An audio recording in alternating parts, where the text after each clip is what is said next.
Great Pyrenees versus wolves. When people hear wolves, they imagine power, speed, and overwhelming force. They imagine that no single dog could stand against that. And on paper, that sounds right. Wolves are larger, they move in packs, they're intelligent, they're patient. So the question becomes, how does a Great Pyrenees protect livestock in wolf country at all? The answer is not strength, and it's not speed, and it's definitely not chasing. Great Pyrenees don't defeat wolves the way people imagine. They prevent conflict before it becomes a fight. In this video, we're going to break down how Great Pyrenees interact with wolves, how wolves actually make decisions, and why most encounters never turn into attacks. Wolves are not reckless predators. They don't rush into defended areas. They don't gamble unless the reward is clear. They don't want injuries. An injured wolf doesn't hunt.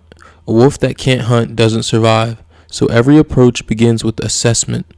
Wolves ask, is this area defended? Is there resistance? Is the risk worth the effort? That decision phase matters more than strength. Before wolves commit, they test.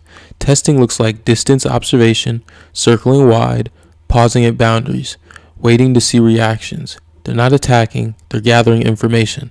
And that's exactly where Great Pyrenees are most effective. Great Pyrenees were not bred to chase wolves. They were bred to exist with them. For centuries, those dogs worked in open terrain, mountain regions, long nights, and minimal human presence.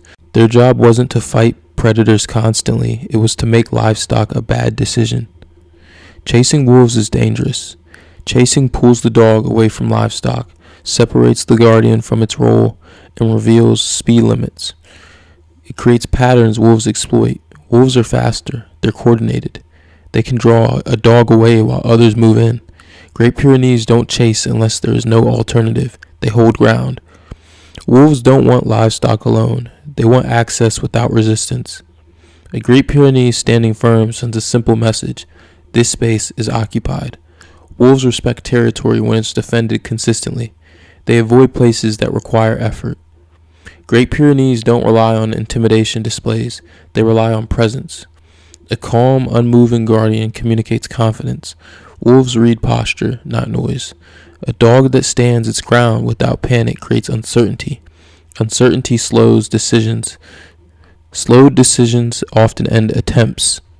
Stillness is not weakness. Stillness conceals timing, hides intention, denies information. A guardian that reacts to everything gives wolves a map. A guardian that waits forces wolves to guess. Wolves don't like guessing. Great Pyrenees do bark at wolves, but not constantly. Their barking announces presence, marks territory, and signals readiness. It is not an invitation to fight. Often a single warning is enough to end the interaction. Even a small injury can end a wolf's ability to hunt. Wolves don't seek conflict. They seek efficiency. A Great Pyrenees doesn't need to win a fight. They only need to make injury possible. That alone discourages escalation. One guardian creates resistance. Multiple guardians create uncertainty. Wolves don't know how many dogs are present, where they're positioned, and how quickly they'll respond. That unpredictability pushes wolves elsewhere. Wolves rely heavily on scent. Great Pyrenees mark territory consistently. This tells wolves, these dogs live here. They are not temporary. This space is defended long term. Wolves remember that. When Great Pyrenees are doing their job, nothing happens. No chase, no footage, no evidence. Livestock survives. Night stays quiet. That's not failure. That's prevention. Most wolf movement happens at night.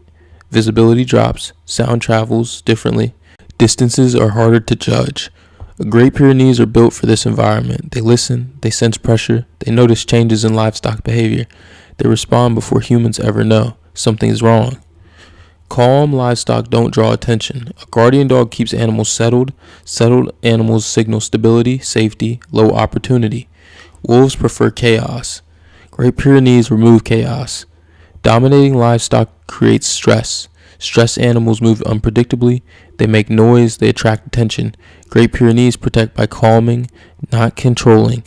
That matters when wolves are nearby. Young guardians react more. Older guardians react less. Experience teaches when to respond, when to wait, when presence alone is enough. Quiet guardians are usually experienced guardians. Sometimes escalation happens.